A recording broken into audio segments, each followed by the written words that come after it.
Peace. How y'all doing, man? Hey, bro, it's different. Something different, ain't it? Something just a little bit different. What Something is just a tad bit different. It's CHUCG Talk. It's CHUCG Talk. You definitely feel like CHUCG Talk. What's up? What's up with it? Tell us what's different, bro. I don't know. I'm feeling like it's aging a bit though. I'm feeling like the whole just BY law just kind of just like aging up. Just one. From what to what? We was 4 last year, so How many, if the we got math how many we've on learned it? does not fail us, we should be 5 this year. That's in like 5 years old. So like we got 5 on it? Like we got, yeah, like that type of, yeah. Like yeah, we got 5. Yep. So, man, this is something else is different too, bro. I can't leave it alone. Something else is different. Talk to me. What you think?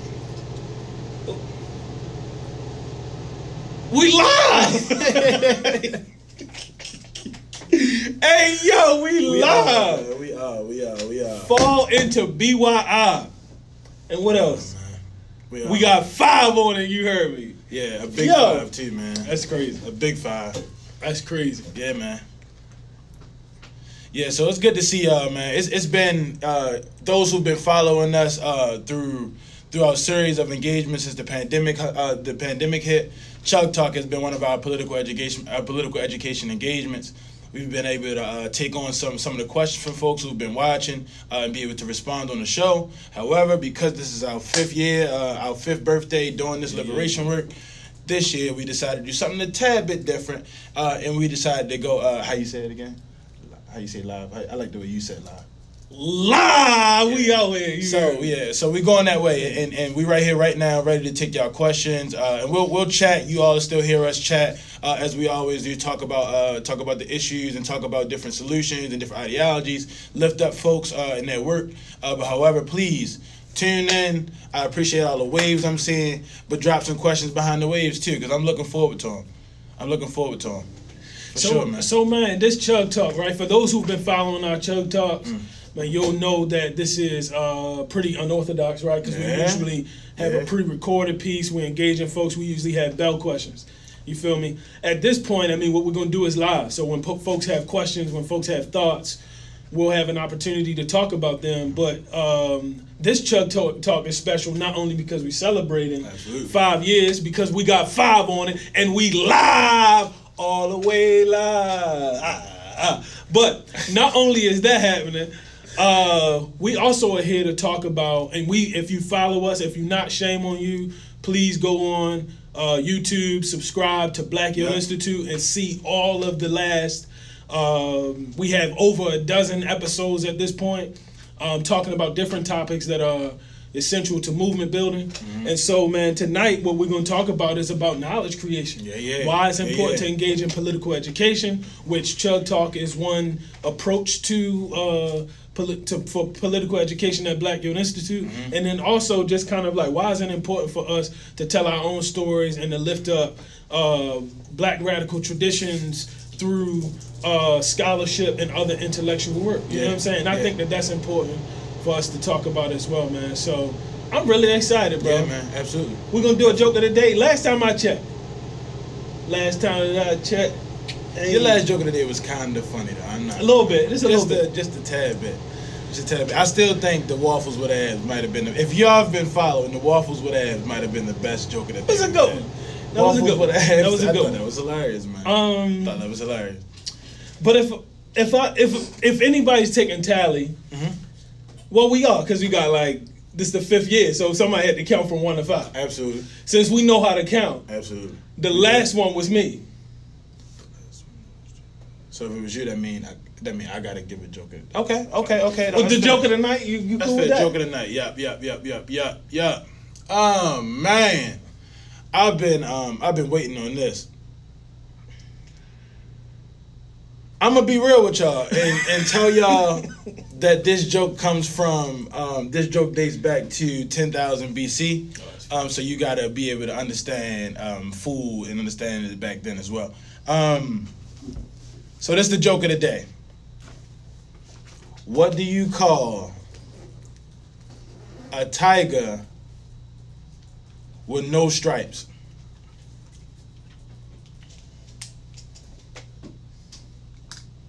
Yep.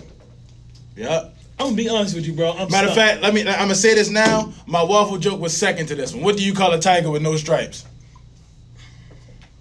Nobody, right? Kitty cat. We're not calling a tiger with no stripes a kitty cat. That's like calling, you know what I mean, Steve Austin a pet sneak. Okay. You know what I mean? But a tiger with no stripes. You ready? Yes. You call him Tony. Like Tony the Tiger? Yo, tripping. I don't get it. Because he's not Tony the Tiger, the one because he got the stripes. He just Tony. You know what I'm saying? You dig? He just Tony. Like, you know what I mean? That's your whole job, Tony the Tiger. You take the tiger from him, take his stripes.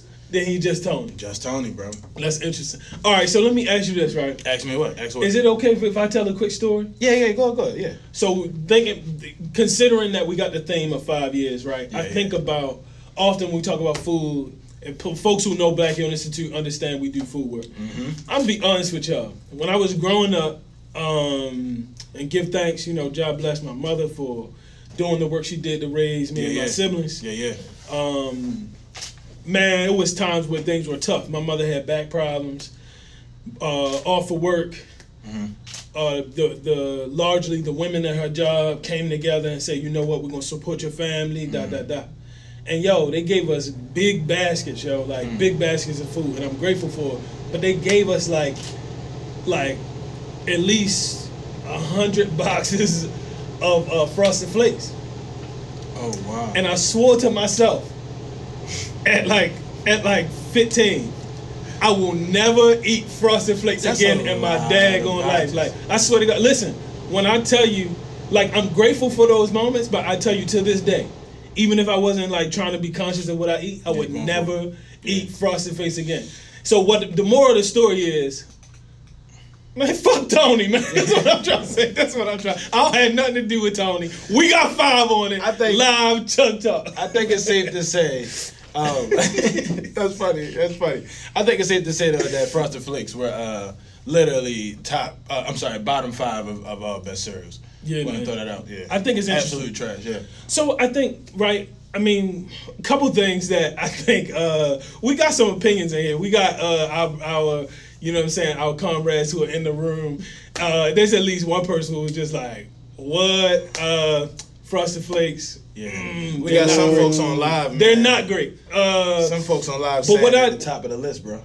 They're on the top of the list. That's crazy. We can talk about that in a minute. What I will say, Brother Jordan, who y'all might have had an opportunity to see doing interviews, 5 at 5 yesterday, did an amazing job. BYI communications organizer and archivist. I'm bigging him up right now just for the next second to say, yo out here tripping about Frosted Flakes being good. Yeah. They taste like frosted ass. But that's another story. I mean, I don't want no problems on here.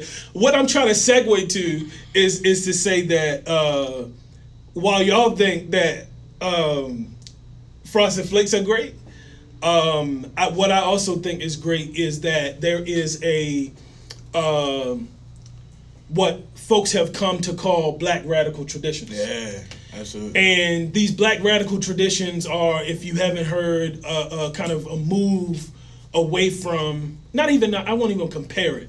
You're talking about different ideological frameworks or different approaches to scholarship and intellectual contributions that considers Black people building power, or it considers different ideologies like Black liberation or Pan-Africanism, Afrocentrism, and different theoretical ideas. But these Black radical thought or Black radical traditions are always anchored, not just if you follow this, we talk about praxis here.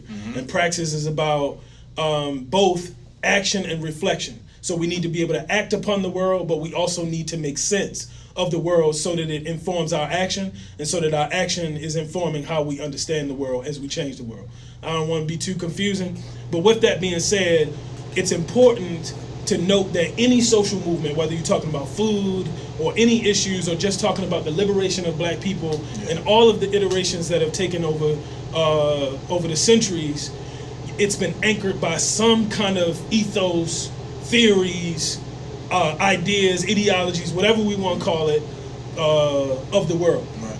And I think that it's important to really lift up those people who have contributed through their spoken word, through their written words, through their teaching, and I think that is important. We're going to highlight 5 folks, some of them ancestors, some of them who are folks who are still with us on this plane, and we want to give people flowers while they can smell it. So I want to start with talking about ancestors.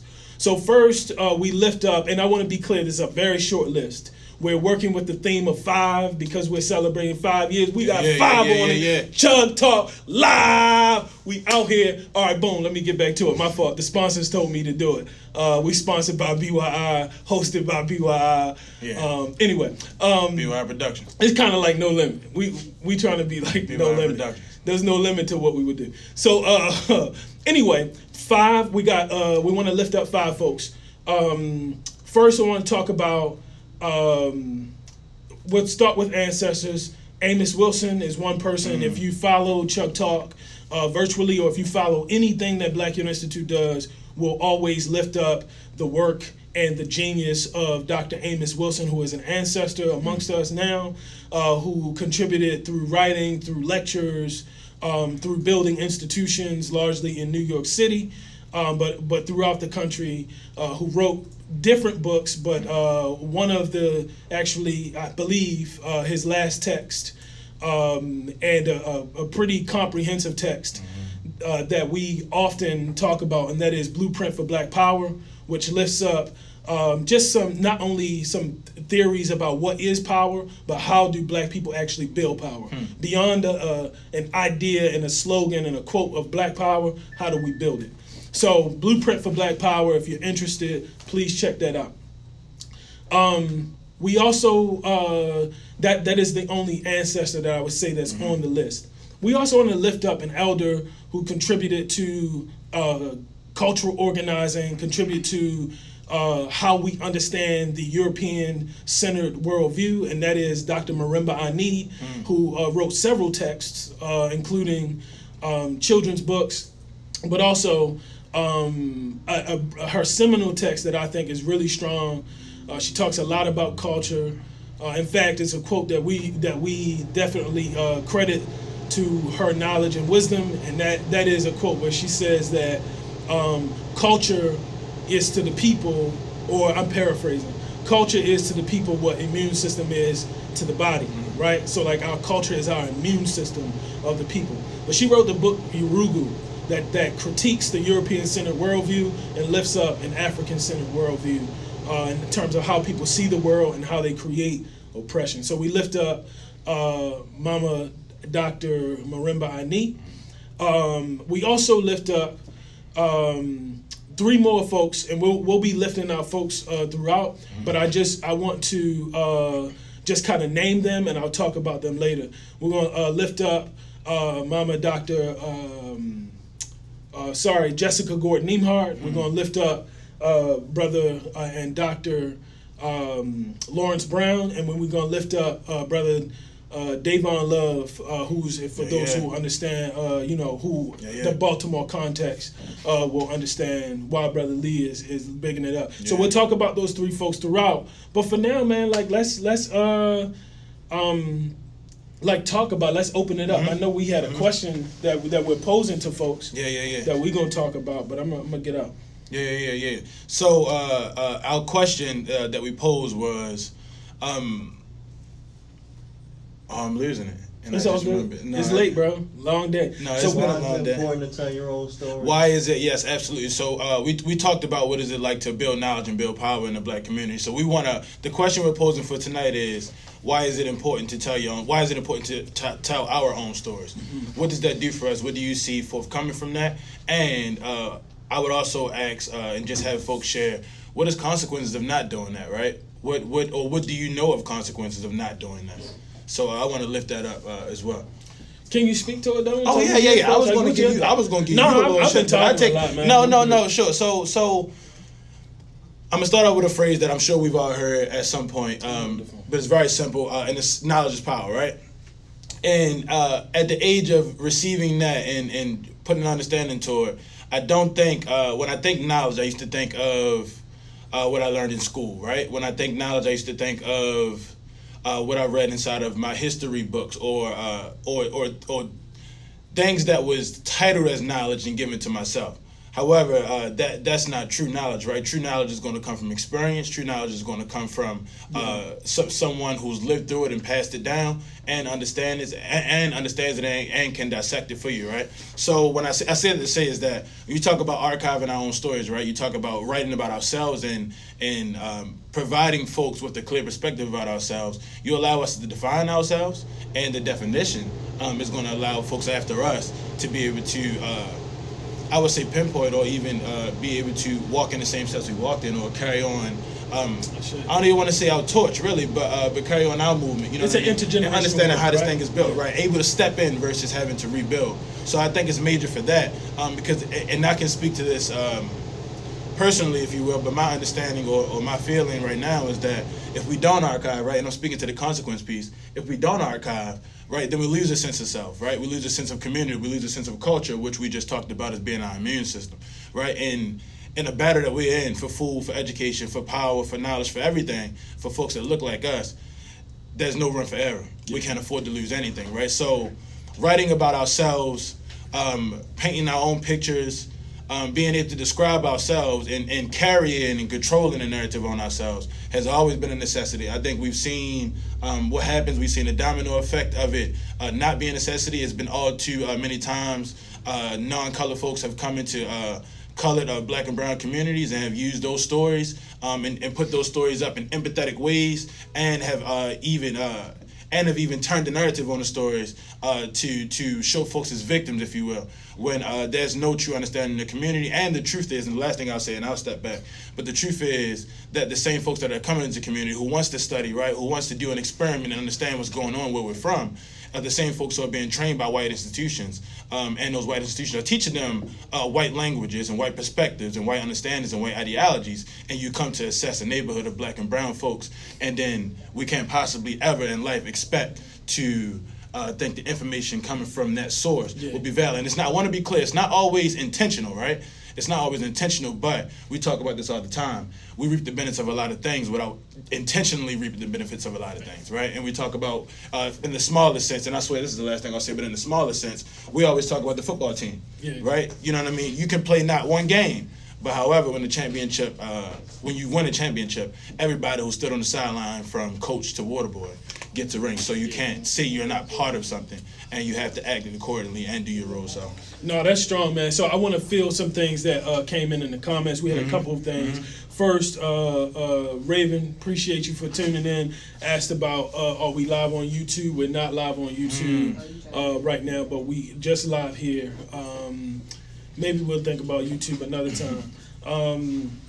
But thank you for joining. And then someone else says, I don't want to say it wrong, but from like Hydra Society, I'm presuming, I could be wrong on that, but it said, the comment says preserves our, so telling story preserves our culture. Yeah, absolutely. And if we don't preserve our culture, we'll lose our culture. I think that's strong, and I think that's what Brother Lee was saying. That, and so I would say also, just to like really segue into lifting up one of the folks who we want to spotlight in this time, Brother Davon Love, one of the, I think, director of public policy for Leaders of a Beautiful Struggle here in Baltimore City. If you don't know about them, please go, right now. No, not right now. As soon as we hop on, go and look up Leaders of a Beautiful Struggle. But the brother talks about that, like specifically that one of the components of the nonprofit industrial complex or what have you is this idea that essentially black radical traditions and black academic or scholastic traditions are not respected in the same way. So if you're black and you do research using a methodology that's different than the academy, then it somehow gets, it gets exactly invalidated, or its questions, its legitimacy gets questioned. So I think that, just want to lift that up. And Brother Davon wrote several books. I think one of them, one of the first ones that I heard of, and actually I'll talk about two things. One, the Black Book, and Dang, what was the other one? The other one I was just thinking about, the one we read for political education. I can't remember. The report Baltimore that came out, when Baltimore Awakes. When Baltimore Awakes, kind of talk about the critique. In fact, if you check the brother out, absolutely, West amazing Baltimore, read. Amazing read. Check him out. But also, if you look at Leaders of a Beautiful Struggle, the folks there, the sisters and brothers who are there, are contributing to scholarship that helps us in the policy arena. I would check that out, but right on their website you can check out When Baltimore Awakes. I think you could substitute from Baltimore to somewhere else, because these types of things play out in other places based on the relationships that we have. So I know. But want to field questions again, like, yo, why is it important for us to tell our own stories, for us to write our own stories, for us to speak our own stories, to preserve our own culture? Why is it important for us to, for black folks to collect data? You know what I'm saying? Like, what's its utility for liberation? Can you have liberation without scholarship? Right. Is that possible? Not historically, I mean in the current context. Is it possible for you to do that without creating knowledge or creating traditions and processes? That's another question, a spin-off question. Let us see your thoughts. What are you going to say, bro? No, I was just going to add that, going off of When Baltimore Awakes, my brother Davon, man, he said something powerful in there. That was the first time, and I said this to him when we talked about it, but it was the first time it was painted such just vividly to me. But he talked about how the reports, how folks or white institutions or institutions who perpetuate white supremacy, if you will, are outputting all of these different sources of knowledge or understandings or reports of data and studies about, like we talked about, the black and brown communities. And he talked about, and I say this because, and I'll take a step back, I've understood that piece, right? But I haven't understood, or at that time, what I didn't understand is what happens when that goes afloat and we don't do anything about it, right? So what happens when there's not a rebuttal? And what I'm learning, or what I learned from that, is very clear that what happens is that those reports are taken, and sources of help or sources of assistance or opportunity are assessed with that report. And then you got all these different, it says Brother Eric and I are both 7 feet tall in this report. And they trying to give out a size 5 shoe. That's not going to work, right? So just being clear that, like, when we write our own stories and we archive our own stuff, there's a rebuttal, right? That changes the conversation. Now the conversation is there's a different number out here for that. Tell me how. Tell me how, right? Because you can't be in the same place and study the same thing. And then we roll into, how did you come up with that?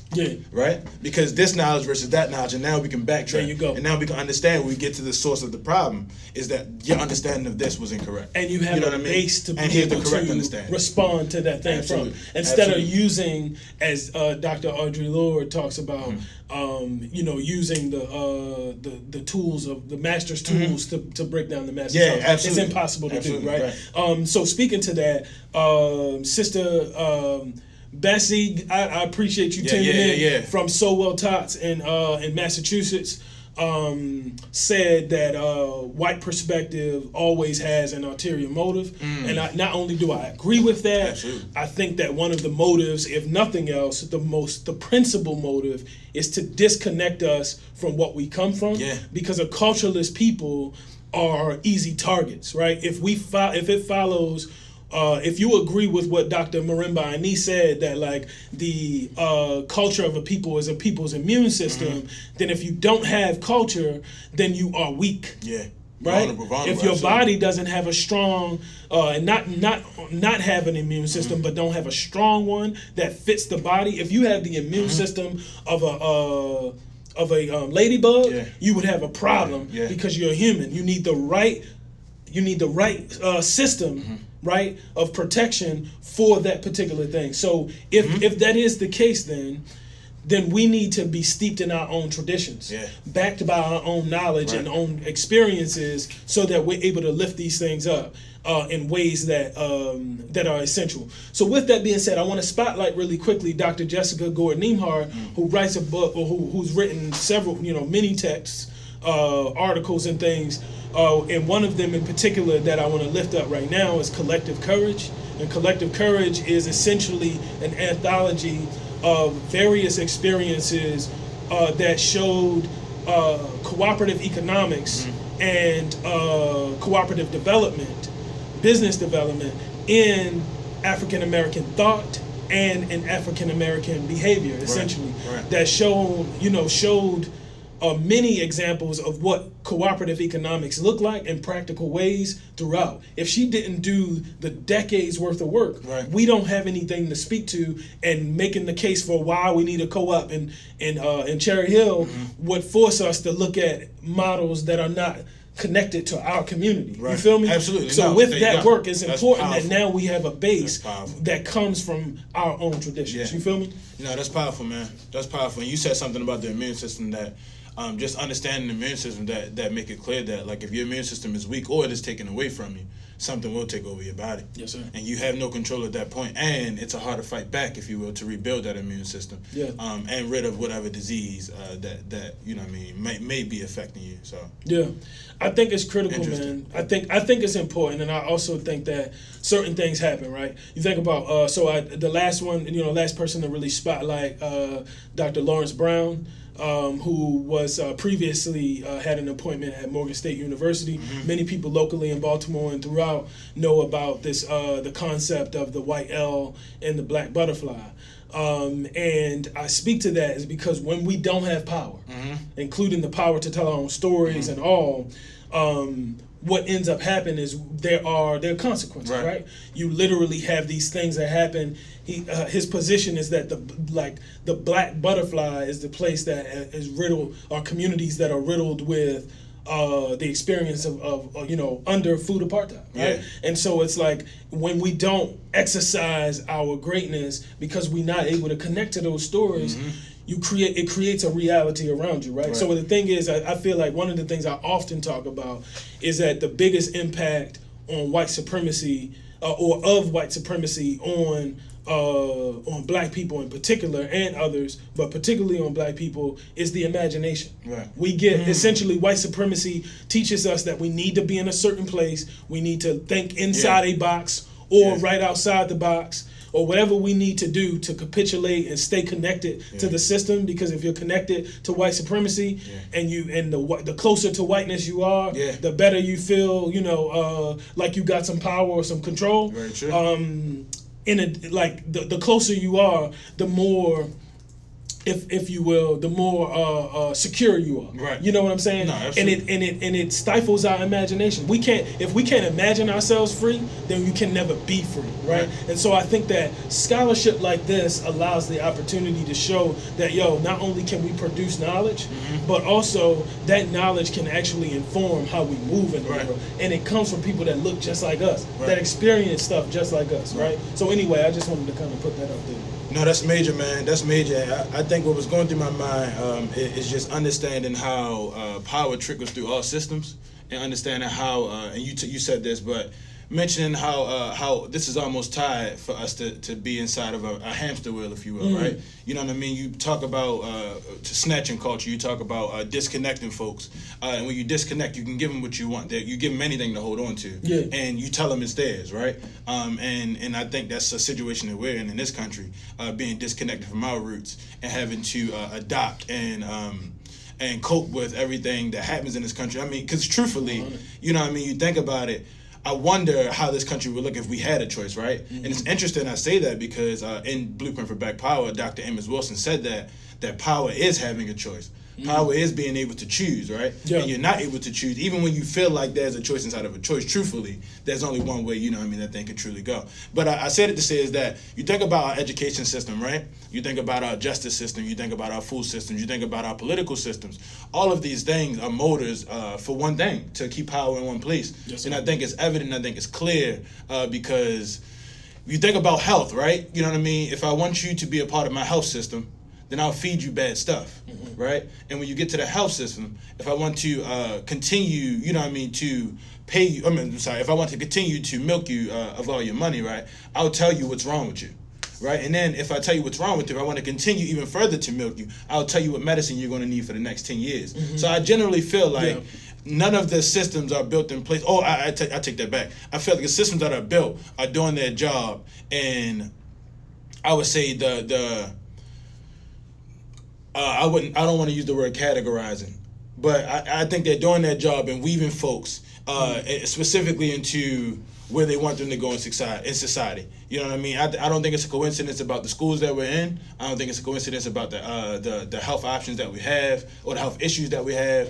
I don't think it's a coincidence about our food systems. But I say it to say is that with all of that happening, right, we're in a space where essentially power is the only way we can get out of this. Power is the only way we can regain control and be able to make a shift. And we talk about producing knowledge, right? Producing knowledge right now is the most crucial piece, right? Because you talk about, or I'll use a quote that I always learn, but calm seas never made a smooth sailing, right? So you think about right now in the crust of the understanding and movement building, black land and food sovereignty, producing knowledge today, producing knowledge about what's around us, how it should be looked at, how it should be treated, and how it should be approached even further down the line, or what it might grow into. You know what I mean? Because what I appreciate, and the last time I'll bring Brother Dave on up, what I appreciate about his piece when Baltimore Wakes is that it gave you also of, if not this, then this. You know what I mean? It's consequences. Prophetic. Exactly. Yeah. You know what I mean? You can appreciate that, and I think those kinds of texts are the things that move the needle.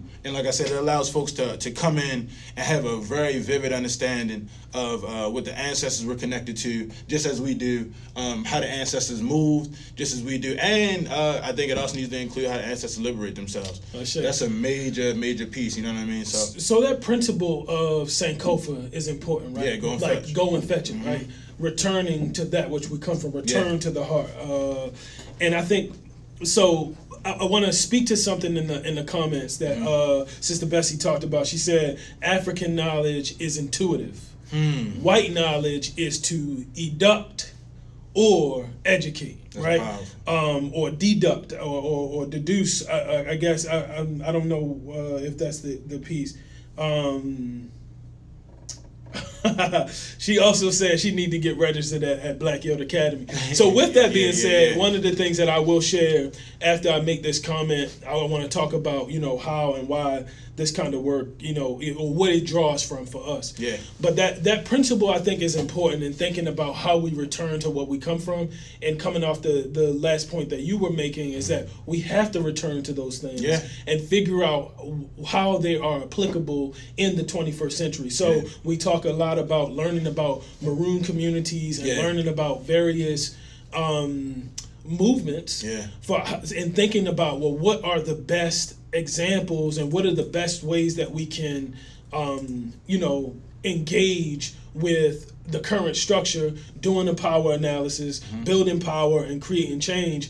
But you can't do that, in my opinion, you can't do that by trying to be so-called innovative. No, you can't. Because in the 21st century and from a whiteness standpoint, innovation means creating something new. Yeah. And it might not mean creating nothing new. It might be taking an old seat and reupholstering it. That's all it right? is, like man. that is what it looks like to literally come from where we come from, utilize the same structures that we come from, and then figure out in our context how that makes sense, right? Yeah. And so I think that thing is important, man. And I think that's one of the things that is undervalued in movement work, and that is particularly how we are liberating not only ourselves, we're seeking freedom, equity, justice, whatever we're seeking.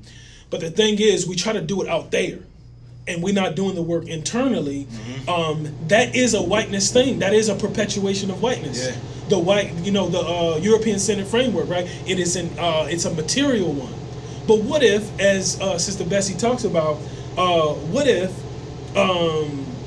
Sister Bessie talked about Ma'at, the principles of Ma'at as well, which is also very interesting.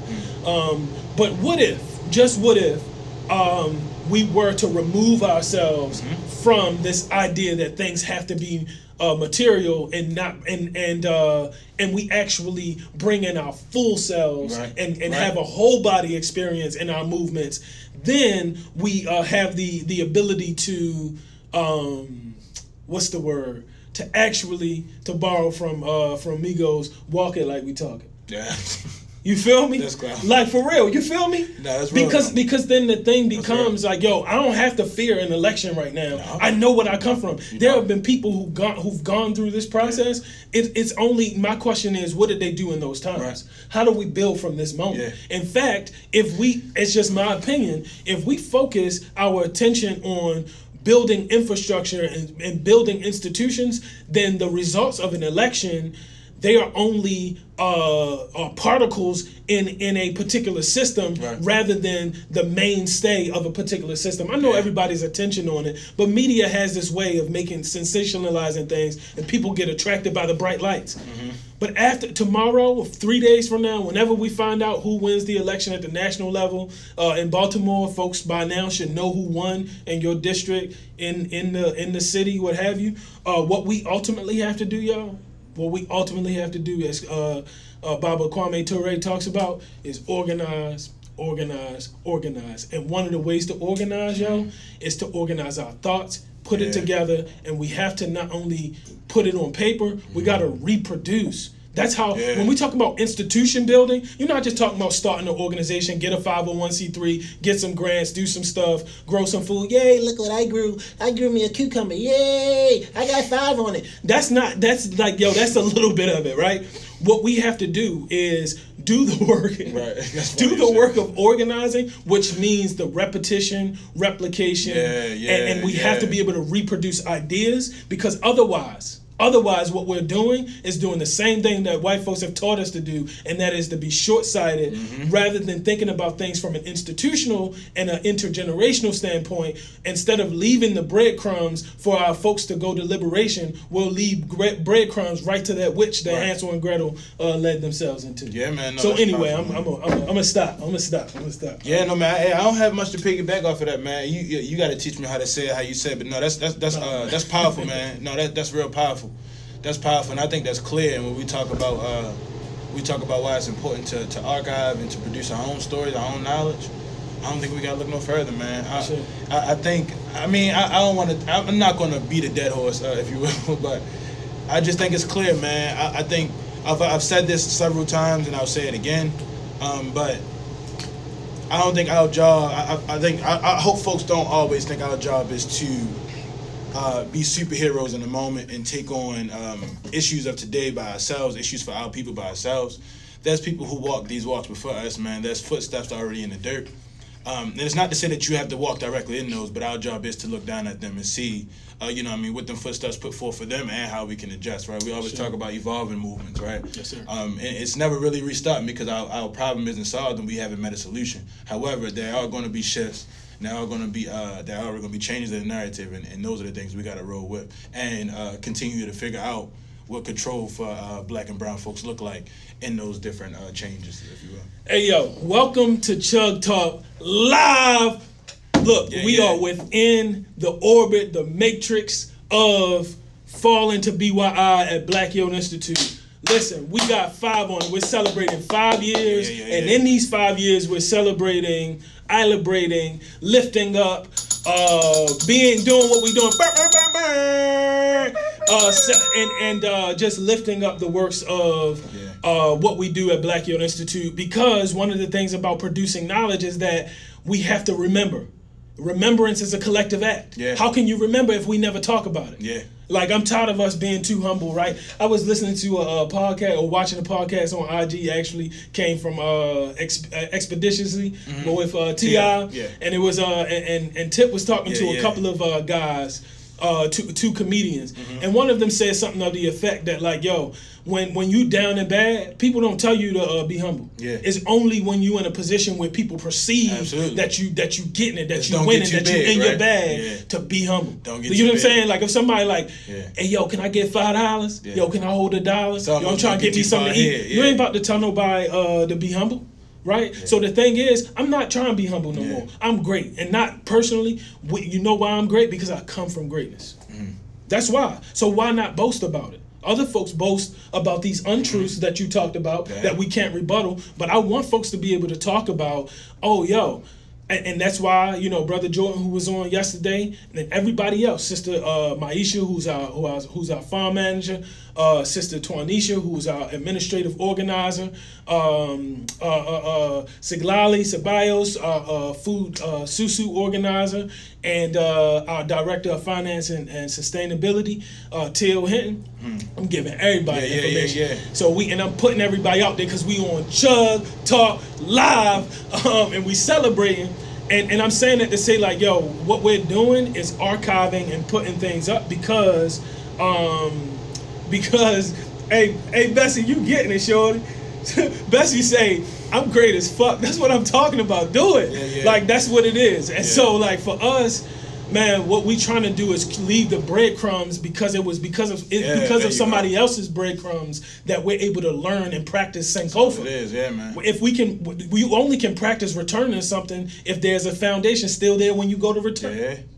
That's real. All right. I'm going to be quiet on that one. But what I'm saying is, listen. That's real, though, man. What I want folks to know that what today is about is highlighting 2 specific initiative areas of Black Youth Institute. It's also about, and I ain't shy about this either, change costs. It's also about raising money. But we want to celebrate. I ain't about that. If you ain't got no money to give, I don't care about money. Give us prayers. Talk about it with your friends. Yeah. Talk about it at dinner tonight or tomorrow. At so-called Thanksgiving, give thanks. Lift us up. Like, that's all. I don't care about when we think about, riches. I think about this idea of that Bob Marley talked about, right? Man, he said to a reporter, he said, possessions make you rich. He said, no, I'm not rich. I don't have many possessions. My richness is in life. Yeah. Forever. So whether it's land, whether it's prayers, whether it's cowrie shells, whatever it is, if it's positive energy, give that. That's why we celebrating it. We lifting it up. And we celebrating 2 specific aspects. One of them is our political education work. CHUCG Talk is an extension of that, but in addition to CHUCG Talk, we also have a pilot that we are working on right now, a 15-week course, just like any college course or what have you, or any political education course like with Black Panther Party for Self-Defense. We are learning to train ourselves collectively around building analysis so that we can work on the world that we see rather than the world that we're given. Right? Because if you work on the world that's given to you, we be starting nonprofits, having soup kitchens, doing food charity, and wondering why our people are not actually eating and not figuring out how to build power for ourselves. But we need to have our nose knee deep in Black Power by Charles V. Hamilton and Kwame Ture, or Blueprint for Black Power and learning about power and tactics and organizing. We need to be in reports and stuff by various organizations, including I forgot the one organization right now, Insight, that looked at what is it called? The revolution will not be funded, right? Thinking about the nonprofit industrial complex. We need to be reading all of these. We need to be reading texts by Dr. Ashanti Reese, several of her texts. One of them just came out recently that she edited, Black Food Matters. Dr. Monica White, Freedom Farmers. We need to be studying those things, but here's the thing. We can't study them by ourselves, and sometimes one of the issues is we have so much analysis that we have what they call analysis paralysis. That's all we want to do is pontificate about the world and ain't doing shit. You feel me? And so it ends up being one of these things where it's like, yo, I want to change the world. I'm a Black liberationist. Right. And we sitting there bound. Right? Like, we talking a good game. So anyway, I'm saying that to say, yo, like, our work is about how do we actually organize our thoughts, create knowledge together, and allow that to help our organizing. That's one thing that we celebrating today. We also celebrating, yeah, I got you on the reading list. Give me a second on that. So then the second thing that we're lifting up is our Black Food Research and Knowledge Creation Initiative area, where we are working on some research projects. We got 2 actually literary texts that we're working on right now. Look out for that in 2021. And there was a question posed specifically about downloading a reading list. We're working on an annotated bibliography. However, in the meantime, what I'm willing to do is to be able to just kind of like share, I'll actually come up with the content and give to our brother, who's Brother Jordan, who's doing the page, and put it on our page, so you have lists of things that you can read that are related to organizing, that are related to, you know, practice. But again, what I want to say is, it's not just about reading, but it's about how we, it's about reading, but also about relationship. So who are we reading with? how are we applying what we're reading? Yeah. What are we thinking? Yeah. Where are we going? And so essentially, man, that's what I want to do. That's powerful. There was we're the book club. We're gonna get the book club together. There are a couple of book clubs out there. We'll get that together. We're building, man. We're building from the ground. And so that's one of the things that we're working on. I just want folks to know that we ain't just two brothers who get on and talk about like, Chug Talk. No. We want to talk about deep stuff. Usually what we're doing is we're taking a moment. We're talking for 30 minutes, 20 minutes. Today we've been talking for like an hour. But that's after a day of work where we might have been at the farm. Brother Lee, you was at the farm earlier, right? I mean, after the farm, I mean, we're doing other things. We're getting stuff together. And so this has to be a part of our work. We have to prioritize creating knowledge, but within the context of building for ourselves and building relationships, yo. We got to build relationships. So, yeah, man, that's what this is about, man. 5 years of doing this work, right? Like, political education is at the core of everything that we do. It has to be. Bigging up, not just reading, but again, applying what we're reading, figuring out how we use that for leadership development, figuring out how we utilize that to build ourselves up, mentoring, sharing, applying it. Like, that's what it's about, man. That's what it's about. So I just thank y'all, man. I don't know. I think for me, there's a couple things that I would say, and please continue to share. Give me your thoughts. If you got good reads, please continue to put them in the comments. But I'm gonna let Brother Lee talk about what the goal is, why we're doing Fall Into BYI. We got 5 on it. Why we're doing what we're doing and what we're hoping to do this week, but also the whole week of the whole month of November.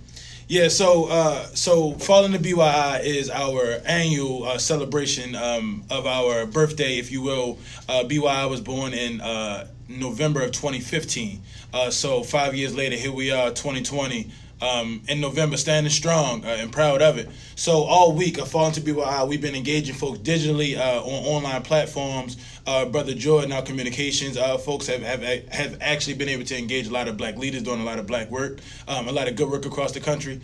We also have been able to show folks a vision, if you will. If you go on our page, you'll check out our urban agriculture post, and you'll be able to see what we do with our land, how we use our land, and our farmer, Maisha Taylor, how she engages and continues to grow people on the land as well. So all week long, we've been tapping in with folks about all the different initiative areas, about all the work we've doing, and been able to ask them to step in, share their info, share their perspectives, and engage with us, right? Join us in being a part of what we do and how we do it. But you gonna tell them about what's happening tomorrow? I gotta tell them. And Friday too? It's Friday tomorrow. I gotta tell them. So, but on CHUCG TALK Live. Should I tell them on live? Tell them right there. But so for those who aren't familiar with us, while we are sure that liberating ourselves in our work is a priority, we are also sure that liberating ourselves outside of our work is a priority. With that being said, because that is the work. That is the actual work. That's the work. You got to liberate your whole self. You can't just liberate yourself in one space. So that whole idea of like, I'm gonna die with my boots on. I'm gonna rest when I die. Keep the boots, y'all. Trip. Keep the boots. No. So for real, tomorrow. Please jump on live right now. Actually, I take that back. Go grab a friend and then jump on live. We're having our versus battle tomorrow. It is Team Lee versus Team Teal. Teal is our director of finance and sustainability. But tomorrow she will be taking, what's the letter that come after K? L. That's what I thought. Yeah, so she'll be taking one of those home with her tomorrow. So y'all stay tuned for that. But I do want to be clear that it's going to be live. I don't want to tell y'all who our contestants are, but you folks will be excited. We'll be some good folks, man. It's going to be some good music. Put the Bengay on and dance away if y'all can. You know what I mean? Enjoy yourselves, though. And what kind of music they got to get ready for? You want me to tell them the music, too? Tell them what kind of music. At least the categories. Okay, we got 2 categories of music. You're gonna see 2 battles tomorrow. One is your movement music, right? One is your movement music. Fight the power. Yeah. Y'all know what I mean. Y'all know what I mean. I know some of y'all got some good ideas of what some movement music is, and please share those. And after that, after the movement music, we got some 99 to the 2000. I thought he was gonna come in on the juvenile back end thing. Yeah, no. BYI taking over for the 2000. Yeah, we work. My fault. You don't jump into that piece after. My fault, bro. We're working with some college over here. So, but yeah, being clear. So that's tomorrow. And please tune in. That's at 6 p.m. on our IG Live. Right where you are right now. Just grab the rest of your family and come on back. And please tune in. And lastly, to close out the week. Hold up, can I say something before we go to Friday? Should I see what? Yeah, go ahead. Please tell him. But I was going to say that you got two people. Till said you out here talking trash already. Right. And then you got Tyra talking about. So. Yeah, honestly, man. I respectfully appreciate that. No, I mean, truthfully, whatever they got going on, that ain't even my business, man. I just stay locked in on what I'm doing, man. I really, honestly, folks who aren't familiar with me, I do my best to bring the L's and give them out and get out the party, man. I don't do too much of nothing. Maisha on here that's what's going to happen tomorrow. She said it's going down tomorrow. Yeah. So can we just tell them who it is? I mean, you can tell them. Hey, look, it's going to be so... excited. He said there's some L's on the timeline. I said, no, it's cool. I forget. On Team Till, we have 3LW. That was great. On Team Till, we have representation from BYI and from Cherry Hill community at large. Yeah. We have Maisha Taylor, our farm manager, who's going to be bringing some vibes on some music, and then we got Sister Tyra, who's also will be who's from Cherry Hill, who's an amazing contributor and organizer with our Cherry Hill Food Co-op work. But just in general, just a great creative spirit.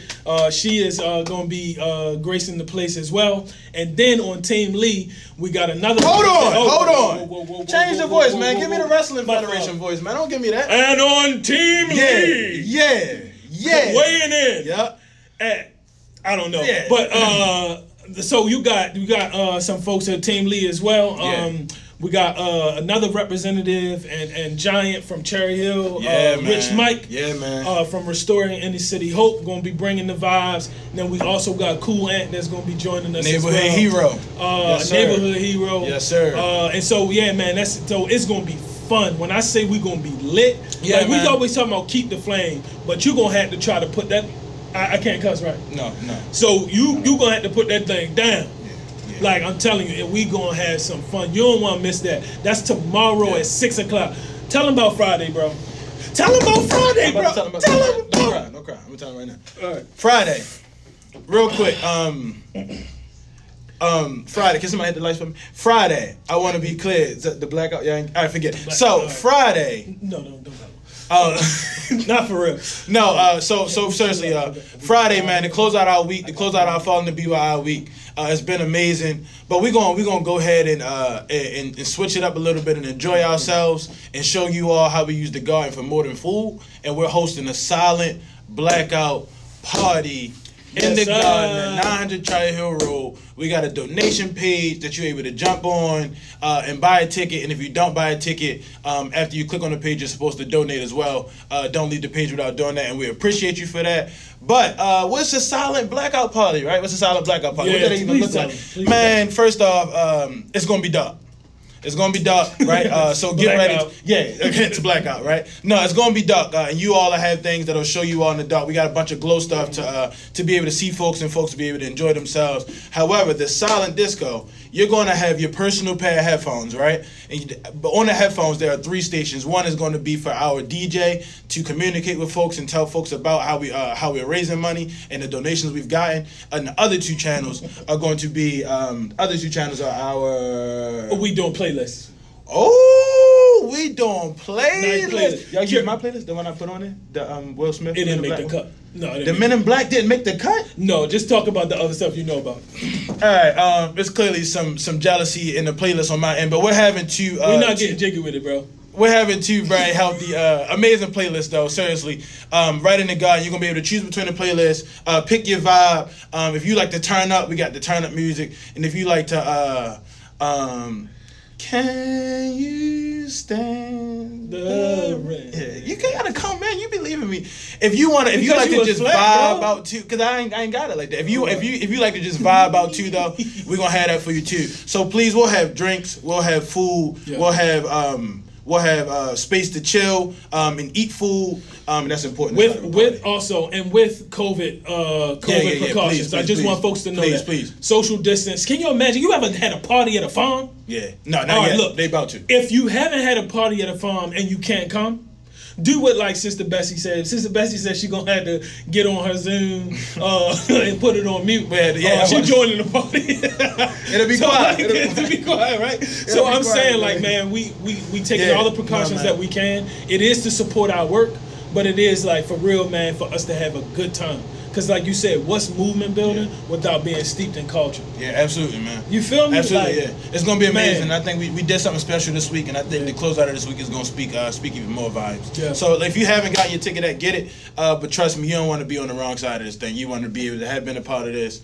First silent disco blackout party in the garden, and it's gonna be a time. I know y'all hear me now, but it's gonna be a time. And we looking for volunteers to carry me out of there. It's gonna be a time. So look, I don't want to, you know what I mean. I'm not gonna keep y'all too much longer, brother Lee. Don't want to keep y'all longer, and but I will say this. To tie it all together, man, this week has been not only amazing for us to lift up our ancestors, for us to lift up the work that we do, for us to lift up just different ideas and spark our interest and imagination and how we can be in right relationship with space and place and time and with one another. And as Sister Raven talked about, also maintaining relationships. That's what this is about. Absolutely. We're fundraising, but we friend raising too. We want y'all to know that we are about building culture. We're about creating knowledge. We're about lifting up what we come from because there is no black land and food sovereignty without it. Right. There is no liberation without it. There is no freedom without it, and there is no strong black community and black cultures without it. And so, man, I want, please, if you can't join the party, cool.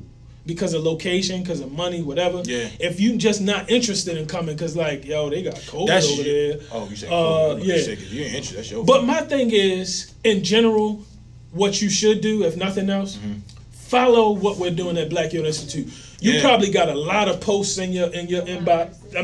In your feed about Black Youth Institute and what we do this week, and you might have learned some things that you're like, yo, I didn't know they were working on the grocery store, or yo, I didn't know they had 1.25 acres and they looking at moving some things. I didn't know they were doing political education work with the 15-week course. I didn't know that they was out here building the Action Network with other black folks. I ain't know nothing about none of those folks. I ain't know nothing about that. Learn more. Follow us on here. Check our website, blackyouthInstitute.org.